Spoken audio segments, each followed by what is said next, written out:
Hello friends, আজকে আমি বানাবো মুসুর ডালের বড়ি।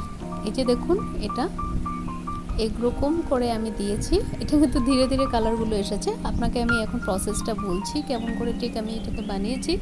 প্রথমে তো ডাল ভিজিয়ে রেখেছিলাম, তারপরে মিক্সার গ্রাইন্ডারে পুরোটা মিক্স করেছি।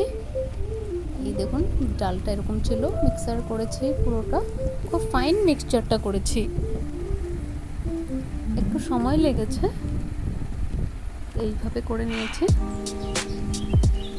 তারপরে আমি এইভাবে দেখুন এক এক করে পুরোটা শেষ করার পরে আমি একটা বড় গামলাতে নিয়ে নিয়েছি। নেওয়ার পরে পুরো ভালো করে এটাকে একদম অনেকক্ষণ ফেটিয়েছি, মানে হাত দিয়ে যতক্ষণ পারে এটাকে করছি যতক্ষণ না কিনা এটা একটা মানে ফোলা ফোলা ভাব হয়ে গেছে। তারপরে এটার মধ্যে না আমি কালো জিরা দিইনি, এটার মধ্যে আমি একটু দিয়েছি রাঁধুনি দেওয়ার পরে না এটা একটু একটু অন্যরকম হবে খেতে। সবসময় তো কালো জিরা দেওয়া হয়, আমি ওইটা পরিবর্তে একটু রাঁধুনি দিয়ে দিয়েছি। তারপরে হঠাৎ করে মন করলো এত গরম পড়েছে না, ভাবি একটু এক্সপেরিমেন্ট করি। তারপরে একটা থালাতে একটু তেল দিই, তারপরে আস্তে আস্তে আস্তে করে আমি প্রত্যেকটা একটু একটু করে সারা বড় একটা থালাতে হালকা তেল লাগিয়ে নিয়েছিলাম। তেল লাগিয়ে একটু রোদে রেখে দিয়েছি। তারপরে আমি একটু একটু করে পুরোটা এটাকে ভরে দিয়েছি।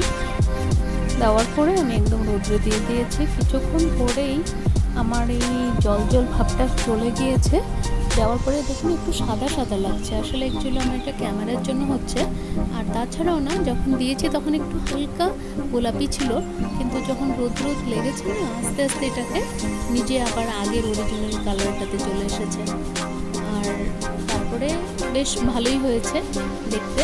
প্রথমেই দেখলেন আপনারা যেটা অরিজিনাল পিকটা কীরকম হয়েছে, খুব হালকা হয়ে যায়, মানে এটা যখন শুকিয়ে যায় একদম লাইট।